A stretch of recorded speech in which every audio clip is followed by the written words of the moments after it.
Hello everyone, welcome to Diagnose It. Today let's have a small discussion over this spot case and in this discussion firstly we'll discuss about why this specific appearance of skull is occurring, and then we'll discuss about the differential diagnosis and then a little bit about all the differentials. Firstly let me tell you, well, this appearance of skull, this is called as copper beaten, silver beaten or sometimes bronze beaten skull. Why this is called as copper beaten skull? Because of its resemblance with the utensils. As you can see, these are the copper utensils, and there are these impressions. Well, these are due to the hammer that the blacksmith use to mold these utensils. That is why this appearance of the skull, this resemblance with this copper beaten utensils, it is called as this copper beaten skull appearance. Now let's come to why this appearance of skull is occurring. Well, most of the time it is associated with increased in intracranial pressure. And this increased intracranial pressure, the pressure can be exerted by CSF or it can also be exerted by the brain parenchyma.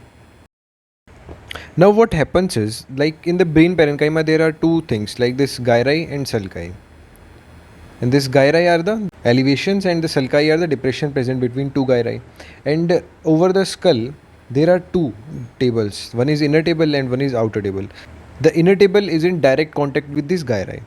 So when the pressure increases inside the skull, this gyri come in contact with this inner table, and due to the pulsatile nature of the brain, the brain also pulsates, and due to that pulsatile nature there is continuous pressure exerted by this gyri over the inner table of the skull, and due to that continuous pressure these kind of impressions are formed over the inner table. As you can see, these impressions are there, these copper beaten kind of impressions are there on the inner table of the skull. So that is why this copper beaten skull is formed. Well, most of the time it is a chronic condition, and you can understand it by the fact that these kind of impressions need time to form. So that is why it is a kind of chronic condition. Now let's come to the differential diagnosis. In the differential diagnosis, firstly the pressure can be exerted by the CSF. So due to the obstructive type of hydrocephalus, what happens is, due to the obstructive hydrocephalus, the CSF cannot go outside that ventricular system.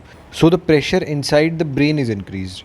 So that is why the impression of these gyri and sulci formed over the inner table of the skull. The other differential diagnosis is due to this brain parenchyma when craniosynostosis occurs. And this craniosynostosis basically means the premature closure of the sutures of the skull. And when the sutures are closed prematurely, then as you know, the brain needs to grow. But when the sutures are closed, there is less space for the brain to grow. When the brain grows, it exerts pressure over the inner table of the skull. Then this also leads to the development of these kind of impressions. So it is also a cause of copper beaten skull. The other differential diagnosis can be intracranial masses. Due to intracranial masses also, one is this obstructive hydrocephalus can develop, and one is due to the mass itself. The pressure can be exerted over the inner table of the skull. So that is why this also leads to development of this copper beaten skull. There is this Cruzen syndrome. Well, this is also associated with premature closure of sutures and other bony defects also. So that is why it is also associated with this copper beaten skull. And in the last, about the interesting thing that this copper beaten skull is not specific or should not be used for diagnosis of this increased intracranial pressure, because around the age of 2 to 3 years and then 5 to 7 years, when the brain grows in size to its maximum, like the brain growth is maximum during this period. So in this age, this can be physiological also. This copper beaten skull appearance can be physiological also in the age of this 2 to 3 or 5 to 7 years. But after the age of 8 years, this is not seen due to the brain growth.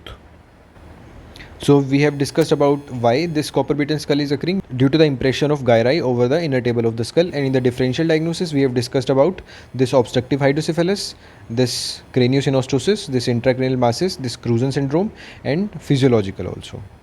So this is all about this copper beaten skull. If you have any questions regarding this, then do post it in the comment section below, or you can DM me on my Instagram handle at diagnoseit. And don't forget to like this video and subscribe to my channel. Thank you.